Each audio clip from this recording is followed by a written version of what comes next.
మన రాజమండ్రిలో 2 రోజులుగా పడుతున్న వర్షం కారణంగా పేదవాళ్ళు భోజనం లేక ఇబ్బంది పడుతున్నారని మన Rajahmundry central medical stores management and staff కలిసి ఈ రోజు 100 మందికి పైగా ఫ్రీగా ఫుడ్ డొనేషన్ అయితే చేశారు.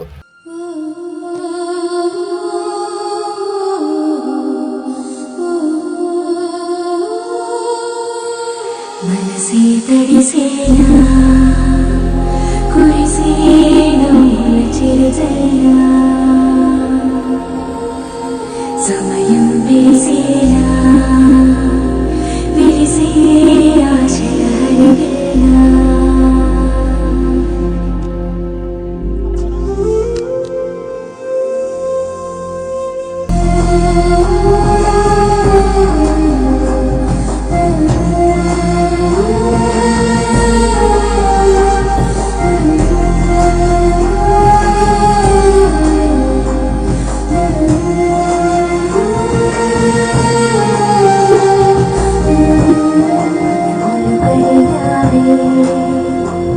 తెలిసే అర్థం